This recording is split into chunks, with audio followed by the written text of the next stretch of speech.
ಎರಡು ದಿನದ ಹಿಂದೆ ಮಂಡ್ಯ ಜಿಲ್ಲೆ ಕೆರಗೋಡಿನಲ್ಲಿ ಒಂದು ಧರ್ಮದ ಧ್ವಜ, ಹನುಮಂತನ ಚಿತ್ರ ಇರುವಂತಹ ಕೇಸರಿ ಧ್ವಜವನ್ನ ಏಕಾಏಕಿ ಬಲಾತ್ಕಾರದಿಂದ, ದರ್ಪದಿಂದ ಅದನ್ನ ತೆಗೆದುಹಾಕಿದ್ದಾರೆ. ಯಾವುದೇ ವಿವಾದ ಇಲ್ಲ, ಯಾರೂ ಕಂಪ್ಲೇಂಟ್ ಕೊಟ್ಟಿಲ್ಲ. ಈಗ ಅದನ್ನು ಸಡನ್ ಆಗಿ ತೆಗೆಯೋದು ಕಾರಣ ಏನಿತ್ತು? 108 ಅಡಿ ಎತ್ತರದ ಕಂಬ ಇದೆ. 108 ಅಡಿ ಎತ್ತರದ ಕಂಬ ಅಂತಂದ್ರೆ ಅಲ್ಲಿಯ ನಾಗರಿಕರ, ಯುವಕರ ಉತ್ಸಾಹವನ್ನ ಮೆಚ್ಚಬೇಕು. ಸೊ ಅವರ ಆನಂದ, ಅವರು ವ್ಯಕ್ತಪಡಿಸುವಂತಹ ರಾಮನ ಬಗ್ಗೆ ಇರುವಂತಹ ಕಳಕಳಿ 22ನೇ ತಾರೀಕು ಆದಂತ ಆ ಕಂಬದ ಪ್ರತಿಷ್ಠಾಪನೆ. ಆಮೇಲೆ 26ನೇ ತಾರೀಕು ಜನವರಿ 26 ಗಣರಾಜ್ಯೋತ್ಸವ ದಿನದಿಂದ ಅದನ್ನ ಇಳಿಸಿದ್ದಾರೆ. ಅಲ್ಲಿ ರಾಷ್ಟ್ರಧ್ವಜವನ್ನು ಹಾಕಿದ್ದಾರೆ.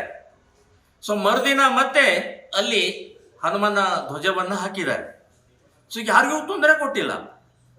ಈ ಕಾಂಗ್ರೆಸ್ನವರಿಗೆ ಕೇಸರಿ ಕಂಡ್ರೆ ಆಗೋಲ್ಲ, ಹಿಂದುತ್ವ ಕಂಡ್ರೆ ಆಗೋಲ್ಲ. ಇವರು ಉರಿತಾ ಇದೆ ಇವರಿಗೆ. ಇಡೀ ದೇಶ ಇವತ್ತು ರಾಮನ ಸುನಾಮಿ ಎದ್ದಿದೆ. ಅಲೆ ಅಲ್ಲ, ಸುನಾಮಿ. ಮನೆ ಮನೆ, ಹಳ್ಳಿಗಳಲ್ಲಿ ವೈಭವ ನೋಡಲಾಗದೆ ಹೊಟ್ಟೆ ಉರಿತಾ ಇದ್ದೀವಿ.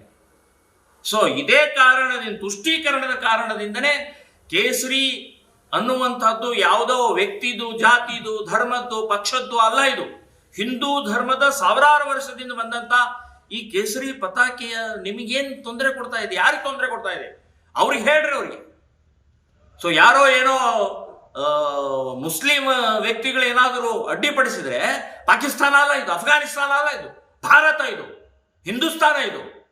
ಇಲ್ಲಿ ಕೇಸರಿ ಧ್ವಜನೇ ಹಾರಾಟ ಮಾಡೋದು, ಹಸಿರು ಧ್ವಜ ಅಲ್ಲ ಅನ್ನೋದನ್ನ ಅವ್ರಿಗೆ ಹೇಳೋದು ಬಿಟ್ಟು ಇವತ್ತು ಅದನ್ನು ಇಳಿಸುವಂತಹ ಧರ್ಮದ್ರೋಹಿಗಳೇ ನೀವು ಕಾಂಗ್ರೆಸ್ನವರು ಅನ್ನುವಂಥದ್ದು ನಾನು ಸ್ಪಷ್ಟವಾಗಿ ಹೇಳ್ತೀನಿ. ಅದೇ ಸ್ಥಳದಲ್ಲಿ ಮತ್ತೆ ಆ ಹನುಮನ ಧ್ವಜವನ್ನ ಪ್ರತಿಷ್ಠಾಪನೆ ಮಾಡಬೇಕು ಅಂತನ್ನುವಂಥದ್ದು ನಾನು ಆಗ್ರಹವನ್ನು ಮಾಡ್ತಾ ಇದ್ದೀನಿ. ನಾನು ರಾಜಕೀಯ ಬಾಗಲವನ್ನು ಮುಚ್ಚಿದ್ದೀನಿ. ಸ್ಪರ್ಧೆ ಮಾಡಲ್ಲ, ರಾಜಕೀಯ ಮಾಡಲ್ಲ. ಆದರೆ ಮೋದಿ ಗೆಲ್ಲಿಸಿ ಭಾರತ ಉಳಿಸಿ ಅನ್ನುವಂಥ ಅಭಿಯಾನವನ್ನು ನಾವು ಪ್ರಾರಂಭ ಮಾಡಿದ್ದೀವಿ ಶ್ರೀರಾಮ್ ಸೇನೆ ಸಂಘಟನೆಯಿಂದ. ಈಗಾಗಲೇ ಬೆಳಗಾವಿ ಜಿಲ್ಲೆ ಚಿಕ್ಕೋಡಿ ಕ್ಷೇತ್ರದಲ್ಲಿ ಉದ್ಘಾಟನೆ ಆಗಿದೆ.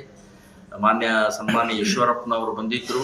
ಸೊ ಒಳ್ಳೆ ಕಾರ್ಯಕ್ರಮ ಆಗಿದೆ. ಅದನ್ನು ಮುಂದುವರೆದು ಎಲ್ಲ MP ಕ್ಷೇತ್ರದಲ್ಲಿ ಮೋದಿ ಗೆಲ್ಲಿಸಿ ಭಾರತ ಉಳಿಸಿ ಅನ್ನುವಂಥ ಅಭಿಯಾನವನ್ನು ಮಾಡೋದಿದ್ದೀವಿ.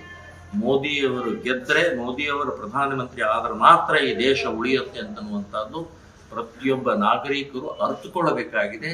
ಈ ಗ್ಯಾರಂಟಿ, ಈ ಹುಚ್ಚು, ಈ ತುಷ್ಟೀಕರಣದಿಂದ ದೇಶ ಹಾಳಾಗುತ್ತೆ ಅಂತನ್ನುವಂಥದ್ದು ನೆನಪಿಟ್ಕೊಂಡು ಮೋದಿನೇ ಗೆಲ್ಲಿಸ್ಬೇಕು, ಮೋದಿನೇ ಬರಬೇಕು, ಮೋದಿನೇ ಪ್ರಧಾನಮಂತ್ರಿ ಆಗಬೇಕು ಅನ್ನುವಂಥ ನಾವು ಜಾಗೃತಿಯನ್ನು ಮೂಡಿಸುವಂತ ಕಾರ್ಯವನ್ನು ನಾವು ಮಾಡ್ತಾ ಇದ್ದೀವಿ. ಇದೆ ಸರ್, ಈ ಬಿಜೆಪಿ ಅವ್ರ ವಿರುದ್ಧನೇ ಬೈತಾರೆ, ಮತ್ತೊಳ್ಳೆ ಅವರನ್ನೇ ಸೇರಿಸ್ಕೊಳ್ತಾರೆ. ಅದು ರಾಜಕೀಯ ವಿಷಯ, ನನಗೇನು ಸಂಬಂಧಪಟ್ಟದ್ದಲ್ಲ. ಅದು ಅವರೇ ಉತ್ತರ ಕೊಡಬೇಕು, ಅವರೇ ಹೇಳಬೇಕು. ಬಿಜೆಪಿಗೆ ನನಗೆ ಏನೂ ಸಂಬಂಧ ಇಲ್ಲ. ಇನ್ನೊಂದು ವಿಷಯ ಹೇಳ್ಬೇಕು ಸರ್, ಬಾಗಲಕೋಟೆ ಜಿಲ್ಲೆಯಲ್ಲಿ ಬಾಂಗ್ಲಾ ಮುಸ್ಲಿಮರ ಪ್ರವೇಶ ಮಾಡ್ತಾ ಇದ್ದಾರೆ. ಸೊ ಬಾಂಗ್ಲಾ ಮುಸ್ಲಿಮರ ಪ್ರವೇಶ ಮಾಡಿದ್ದನ್ನು ಈಗಾಗಲೇ ಹಲವು ಸಂಘಟನೆಗಳು SP ಅವರಿಗೆ, DC ಅವರಿಗೆ ಗಮನಕ್ಕೆ ತಂದಿದ್ದಾರೆ. ಆದರೆ ಇಲ್ಲಿಯವರೆಗೆ ಯಾವುದೇ ಕ್ರಮ ತಗೊಂಡಿಲ್ಲ. ಸೊ ಮುಂದಿನ ದಿನಗಳಲ್ಲಿ ಬಾಂಗ್ಲಾದೇಶವರನ್ನು ಹುಡುಕಿ ನಾವು ಪೊಲೀಸರಿಗೆ ಒಪ್ಪಿಸಬೇಕಾಗತ್ತೆ ಅಂತನ್ನುವಂಥ ಎಚ್ಚರಿಕೆಯನ್ನು ನಾನು ಕೊಡ್ತಾ ಇದ್ದೇನೆ.